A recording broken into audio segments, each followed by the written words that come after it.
환자혁명 파트 1. 유튜브를 통해 이분의 강의를 많이 들어왔다. 현대의학의 잘못된 부분들을 알려주고 자신의 건강을 위해 스스로 공부를 해야 함을 강조하시며 많은 건강 정보를 알려주시는 분이다. 이분의 너무나 유명한 책 환자혁명을 이렇게 늦게 읽게 되었다. 현대 의료계의 현실과 그로 인해 만연한 의사들의 치료 행태에 대해 알기 쉽게 설명해준다. 심각할 정도로 환경은 오염되어 있고 먹거리의 위협은 심각한 상황이다. 스스로의 노력 없이 당뇨나 고혈압, 콜레스테롤 등의 만성적인 대사질환을 의사의 처방대로 약만 잘 챙겨 먹으면서 음식이나 생활습관을 돌아보지 않는 것이 정상은 아니다. 미국 아동의 3명 중 1명이 과체중이다. 6명 중 1명이 학습장애, 9명 중 1명이 천식, 10명 중 1명이 주의력 결핍 과잉 행동장애, 12명 중 1명이 음식 알레르기, 20명 중 1명이 간질 발작, 68명 중 1명이 자폐 혹은 자폐 스펙트럼 장애를 앓고 있다. 한국도 별다르지 않다. 무섭게 따라가고 있거나 이미 추월했다.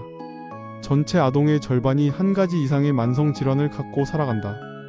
이런 것들이 정상 혹은 평균으로 받아들여지는 시대에 살고 있다. 더 무서운 것은 아무리 그래도 사람들은 여전히 별 생각 없이 살고 있다는 점이다. 건강을 되찾고 싶다면 건강주권부터 먼저 회복해야 한다. 그러려면 부모들이 아이들을 위해 일어서고 환자들이 스스로 일어서는 수밖에 없다. 지금의 대유행병을 만들어낸 식품산업, 의료제약 산업에 요구해야 한다. 소비자로서 당당하게 도전하고 질문해야 한다. 그런데 뭘 알아야 질문을 하고 요구할 것 아닌가? 이 책은 우리가 그동안 의심조차 하지 않고 의사들의 처방에 몸을 맡기던 현실에서 깨어날 것을 주문한다. 그리고 의료계와 제약회사들 그리고 병든 환자들을 주소비자로 타깃팅하고 사업을 하는 세력들의 이면을 보여준다. 병원에 가도 병이 낫지 않는 근본적인 이유. 현대의학의 가장 큰 비극은 제약회사가 의료계를 장악했다는 데 있다. 그게 뭐 어떠냐는 식으로 아무런 문제의식조차 갖지 않는 사람도 있겠지만 이는 심각한 문제다. 어떤 문제가 있을까? 제약시장을 주도하는 거대 다국적 제약회사의 면면을 살펴보면 답이 나온다. 제약회사의 첫째 목표는 매출 증대와 이윤의 극대화다. 그 외에 다른 목표는 없다. 질병을 정복한다거나 건강한 세상을 만드는 것과 같은 고결한 목표를 갖고 있지 않다는 것이다. 매출을 올려 회사의 주가를 띄울 수만 있다면 그걸로 족하다. 2013년 10월 천식치료제 알부테롤 2mg 백정 한 병의 가격은 11달러였으나 2014년 4월부터 434달러로 급등했다. 이는 4000%에 달하는 가격 상승이다. 간질 편두통 치료제 디발프로 XER의 경우 2013년 10월 80정에 31달러였던 것이 2014년 4월 234달러로 상승했다. 그 밖에 항생제 독시사이클린은 6.3센트에서 3.36달러로 항고혈압제 캡토프릴은 1.4센트에서 39.9센트로 항우울제 클로미프라민은 22센트에서 8.32달러로 증가하였고 콜레스테롤 억제제 프라바스타틴은 2013년 10월부터 2014년 4월까지 가격 상승률 573%를 기록하면서 미국 소비자들에게 연간 59억 달러의 비용 부담을 안겼다. 누군가 돈을 벌기 위해 전 국민의 부담이 상승한 것이지 다른 이유나 설명은 없다. 항암 치료제 트레티노인의 1개월치 비용은 1100달러다. 이 약에 포함된 유효 성분의 원가는 80센트에 불과하다. 이쯤 되면 사기 아닌가? 미국 내 제약 회사들의 마케팅 지출 대비 연구개발비는 19대 1이다. 연구개발 비용 1달러당 19달러의 마케팅 비용을 지출하는 셈이다. 그리고 의회 로비 비용으로는 연간 1억 8천만 달러를 지출한다. 연구개발 비용 때문에 약값이 비싸다는 것은 옹색한 변명에 지나지 않는다. 제약회사의 사업 목적이 질병 퇴치에 있다고 믿는 것은 허상이다. 이렇듯 돈에 철저한 제약회사들이다 보니 로비도 극심하다. 미국에서 제약산업은 가장 로비가 심한 산업 분야 중 하나다. 군수업체나 오일이 아니라 제약회사다. 미국 상하원 의원 1인당 2.5명의 제약회사 로비스트가 활동한다. 입법기관뿐만 아니라 보건당국도 제약회사가 쥐고 있다. 미국 식품의약국 내 신약허가부서 재정의 60%가 제약회사로부터 온다. FDA는 제약회사가 소유하고 있다고 봐도 무방하다. 1992년 미 의회는 전문의약품 허가 신청자 비용 부담법을 통과시켰다. 신약을 허가받기 위해 들어가는 비용을 제약회사가 부담한다는 내용의 법안인데 바꿔 말하면 FDA를 돈으로 매수하겠다는 뜻이다. 그 결과 2010년 제약회사가 신약 신청 비용으로 FDA에 지급한 금액이 5억 6,920만 7천 달러에 달했다. 제약회사가 FDA에 지급한 항암제 신약 신청비는 건당 평균 140만 5,500달러에 이른다. 특이한 것은 이 법안을 미 의회나 FDA가 요구한 것이 아니었다. 제약회사 스스로 의회에 찾아가서 요구한 것이다. 정부기관이자 국민들을 섬겨야 할 FDA의 신약 허가 부서를 통째로 사버린 격이다. 제약회사 입장에서는 효과가 있었다. 2008년 이후 암치료제 승인 기간이 평균 21개월에서 6개월로 단축되었다. 이러한 현실을 모르는 일반 사람들은 FDA가 세금으로만 운영된다고 생각해 공공의 이익을 대변한다고 믿는다. 그 때문에 FDA와 같은 보건 당국을 신뢰한다. FDA 승인이라는 말은 마법과도 같은 힘을 갖고 있어서 단번에 소비자의 신뢰를 얻는다. 대부분의 약은 효과도 빠르지만 부작용 역시 빠르고 만만치 않은 데 비해 자연 물질들은 효과가 빠른 것들도 부작용은 훨씬 적다. 그렇다면 왜 병원에선 나이아신을 사용하지 않고 스타틴 약물만을 고집할까? 스타틴 대신 훨씬 안전한 나이아신을 사용할 것을 제안했던 클리브랜드 의대 심장내과 전문의 스티븐 니신 박사는 의학계로부터 거센 비난을 받았다. 이유는 간단하며 오직 하나다. 제약회사의 비즈니스 모델에 맞지 않기 때문이다. 지난 20년을 돌아보면 비타민이나 미네랄과 같은 영양보조제를 총칭하는 자연, 약물은 제약회사의 의약품과 경쟁 관계에 놓여 있었다. 예를 들어 코엔자임 크유텐 폴리코사놀, 엘카르니틴, 알라이보스, 아르기닌과 같은 성분들은 강력한 치료 효과가 있는 자연 물질들이다. 그런데 합성된 약물이 아닌 자연 물질이기 때문에 특허가 불가능하다. 그리고 이러한 물질은 일단 다국적 제약회사들로부터 외면당한다. 즉 제약회사가 추구하는 사업 모델과는 안 맞는 것이다. 실제 처방약들의 이유는 어마어마하다.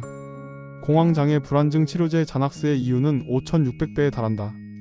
1mg 백정이 들어있는 한 병의 가격은 약 180달러 정도인데 이 중 유효 성분의 원가는 2.4센트에 불과하다. 한 알이 아니라 백정 모두를 만드는 원가가 2.4센트다. 코엔자임 큐텐과 비교하면 코엔자임 큐텐의 100개들이 한 병 가격은 40달러에 달한다. 물론 원가도 훨씬 비싸다.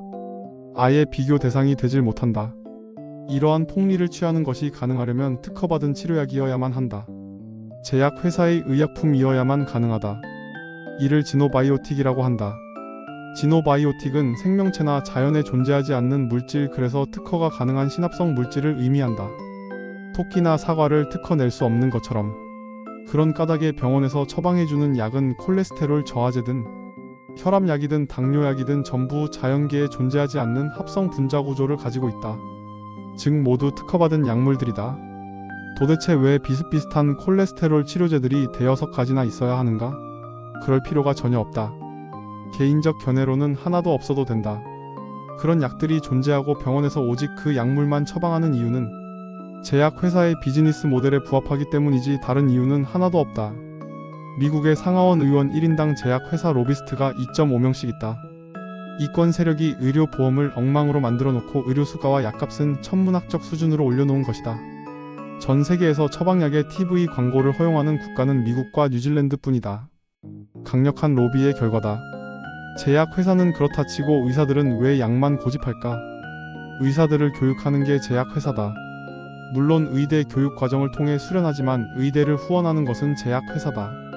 의대 교수를 찾아가 새로운 최신 약물에 대해 홍보하면 교수들은 그것을 수련의들에게 가르친다. 저명한 대학 교수들은 키 오피니언 리더로 제약회사에서 특별 관리를 하며 연구 논문 발표와 심포지엄을 통해 충분한 부수입을 올릴 수 있다. 제약회사 주도의 비즈니스 모델이 아니고서는 고가의 의료 장비로 가득 찬 화려한 대학병원을 설립하고 유지할 수 없다. 현재의 암 산업이 계속 유지되지 않는다면 모든 대학병원들이 문을 닫을 수밖에 없다. 그렇게 교육받은 보통 대부분의 의사들은 그저 배운 대로만 의술을 행한다. 환자가 혈압이 높다고 하면 당장 혈압약을 처방하는 것이다. 거의 모든 상황을 응급 상황으로 보고 대증요법을 적용한다. 혈압약의 부작용에 대해서는 크게 우려하지 않는다. 부작용이 생기면 부작용에 대한 약이나 처치 방법이 또 있으니 문제없다는 식이다. 현대의학의 정체성은 환원주의적 대증요법이다. 대증요법의 유일한 목적은 말 그대로 증상 완화일 뿐 근본적인 문제 해결이 아니다. 예를 들어 당뇨의 원인은 인슐린 저항이다. 그런데 현대의학은 혈당에만 집중해서 혈당만 낮추려고 한다. 그걸 치료라고 한다. 마치 폐에 염증이 생겨서 몸에 열이 나는데 폐의 염증은 놔둔 채 열만 치료하는 격이다. 폐의 염증을 없애기 위해서는 항생제가 필요한데 열을 낮추는 해열제만 처방하는 것과 다를 바 없다. 환자가 당뇨 진단을 받아 당뇨약을 처방받게 되면 그 약은 당뇨를 고치려는 목적으로 처방된 것이 아니다. 앞으로 평생 먹으면서 혈당을 관리하는 약이다. 현대의학은 당뇨 치료를 그런 식으로 하고 있다. 혈압도 콜레스테롤도 암도 모두 마찬가지다.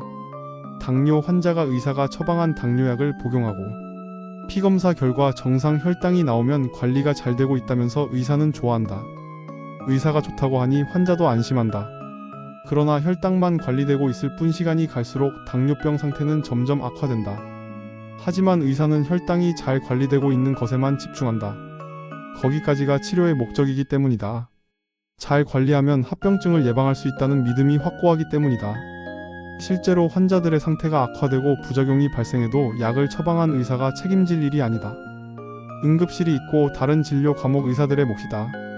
당뇨약을 처방해 환자를 관리해오던 의사는 법적 책임도 없고 도의적 책임도 지지 않는다. 그저 의사로서 최선을 다했을 뿐이다. 왜 이런 상황이 벌어지게 된 것일까?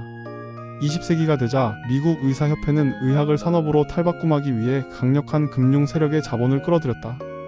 과학기술의 발달과 함께 등장한 잠재적으로 수익성 좋은 새로운 의학적 치료들은 금융권의 호기심을 끌어모으기에 충분했다.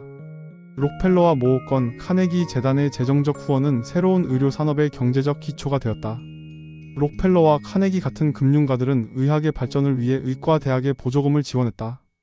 그리고 의과대학 이사회에 참여했는데 이는 의과대학들이 돈을 지원한 투자, 관계자들에 의해 장악되는 결과를 초래했다. 막강한 자금력으로 병원 건물을 지을 수 있었고 최고의 교수들과 의료진을 확보할 수 있었지만 동시에 현대의학은 제약회사가 원하는 방향으로 왜곡되기 시작했다. 당시의 금융가들이 곧 화학기업이기 때문이었다. 외형상으론 의학 발전이라는 자선 사업이었지만 세상에 공짜가 있을 리 없다. 이후 의사들은 제약회사의 의약품만 배우게 되었고 그 외의 것들은 의대 교과 과정에서 사라졌다. 의사들이 10년 넘게 의대를 다니면서도 영양학에 대해 공부하는 시간이 제로에 가까운 이유다. 제약이 의학의 기준으로 자리 잡으면서 현대의학은 생약이나 식품을 비과학적이라 여겨 더 이상 거들떠보지 않게 되었고 일반인들도 그런 사상을 따르게 되었다. 병원에서 약만 처방하고 음식이나 생활습관을 소홀히 해도 이를 이상하게 여기는 환자는 많지 않다. 협회의 민낯. 매년 10월이 되면 미국 전역이 핑크색으로 물든다. 핑크 리본을 앞세운 이른바 유방암 인식의 달이다. 유방암에 대한 관심을 환기하고 질병 퇴치를 위한 각종 모금 행사들이 전국적으로 펼쳐진다. 하지만 이 행사를 주최하는 단체인 수전 코멘 재단은 유방암 퇴치에는 전혀 관심이 없는 단체다. 실질적으로 유방암 연구 지원금이나 유방암 환자들을 지원하는 금액은 미미하다. 암 증가의 원인으로 지목받는 가공식품 업체들과 연계해 홍보 활동을 한다. 시리얼, 통조림, 탄산음료는 물론 샴푸, 화장품 등의 핑크 리본이 찍혀 나온다. 그중 백미는 KFC의 핑크 리본 치킨이다. 미국 암학회는 누구를 위한 단체인가? 대부분의 비영리 단체가 그렇지만 재정적 지원이 어디서 오는지를 보면 알 수 있다. 미국 암학회는 전 세계적으로 가장 부유한 비영리 단체 중 하나다. 토지와 건물, 차량을 비롯한 총 자산이 무려 23억 달러 한화로 약 2조 6천억 원에 달한다. 이처럼 방대한 규모의 조직을 운영하기 위해 미국 암학회는 오래전부터 대기업들과 밀접한 유착 관계에 있었다. 당연히 가공식품의 유해성에 대한 경고는 엄두도 낼 수 없다. 한때는 담배가 몸에 좋다고 홍보하기까지 했던 흑역사를 가지고 있다. 목표는 고결하지만 현실은 가당치도 않다. 미국 암학회 회장 존 세프린의 2008년 연봉은 104만 달러로 한화 약 11억 5천만 원이 넘는다. 여기에 활동 지원비가 추가된다. 2008년 미국 암학회의 예산은 약 10억 4천만 달러였다. 이 중 연구 지원비는 1억 3천만 달러로 고작 10%를 연구에 사용했다. 반면 직원 급여로 약 4억 9백만 달러가 지출되었다. 암을 퇴치하겠다는 사람들이 급여를 100만 달러씩 받아가지는 않는다. 그냥 사업이다. 기부금 받는 것이 전부인 마케팅 사업에 불과하다.